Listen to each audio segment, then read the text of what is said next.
Check it. Too many people rather live off government assistance than work.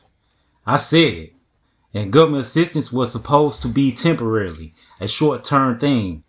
And it's supposed to be a safety net to help you get back on your feet.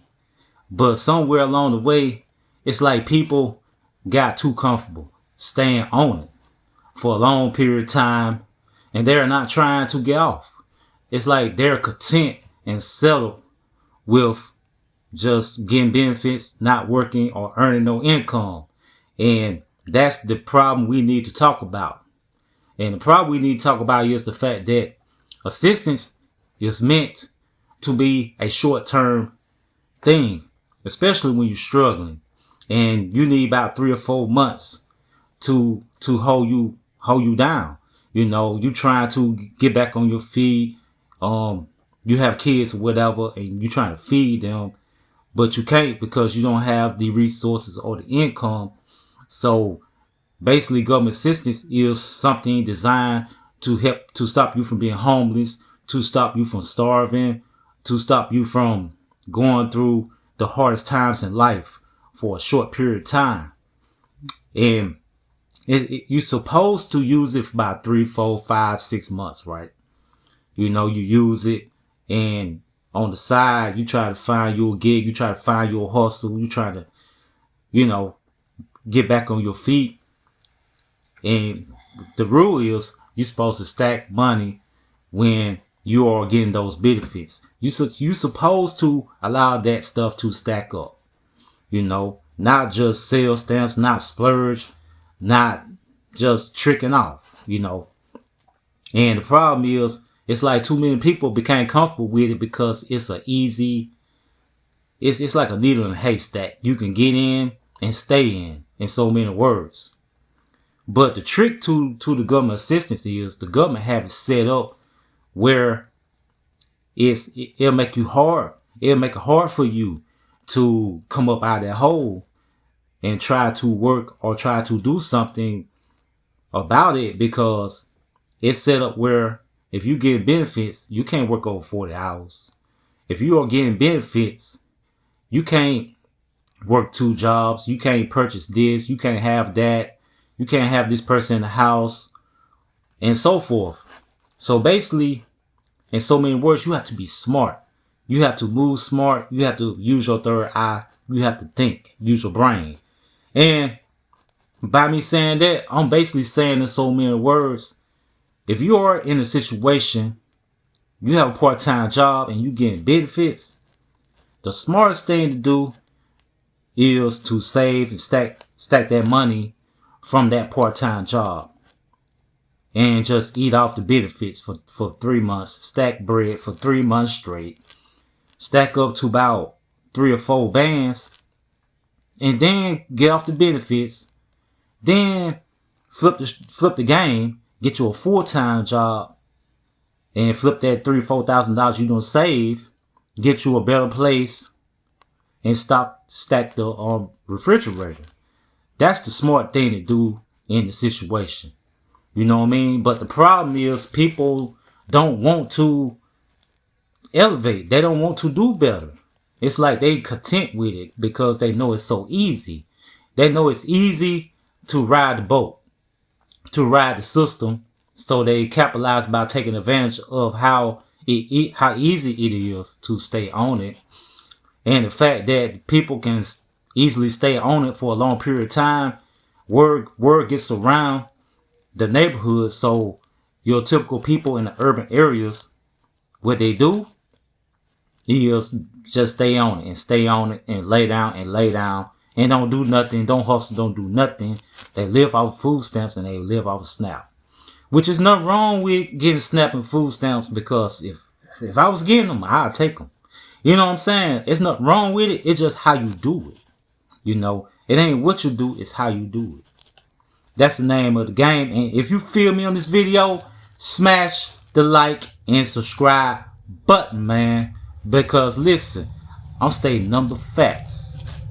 I'm stating number facts. And the reason why this happens all the time, because once again, like I said, the government makes it easy. But it's pros and cons to this.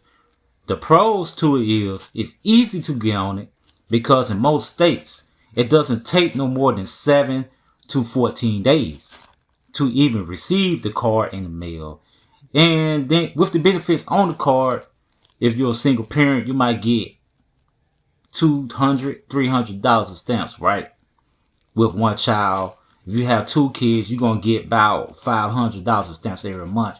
With the SNAP, you'll get the cash benefit too, which might be $150, $200, depending on what state you're in. But if you're on the East Coast, I know people are getting $200 a month SNAP cash benefit along with the food stamps. So it's like people feel like, okay, this easy money, this free money. I'm finna take this and hold this down for as long as I can. I ain't gotta work nowhere. I can lay on my butt and don't do nothing. Like people think like this. Like people really think like this and they feel this way. They feel like they don't have to better themselves or try to elevate, so they settle for the SNAP benefits, the cash benefits, and the food stamps. You know, and for the record, you have so many people on these SNAPs benefits, excuse my French, these SNAP benefits and food stamps, and that stay on it for years and years and years. And that alone is taking from the taxpayers' money in that particular state.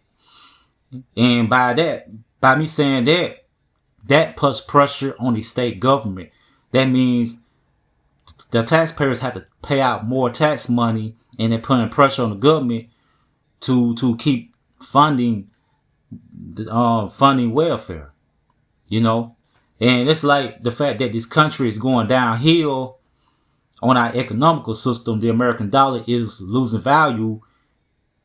In so many words, that really means that we are in trouble because the government don't have the funds that they used to have years ago, you know, to flush into the welfare system. You know, there's only a certain percentage of tax money that can go into the welfare system, but you have so many millions and millions of people on welfare, it's taking a toll on the government, because you have to think about it, the government is putting tax money in other places, even across that water in foreign countries. So do the math and think logically.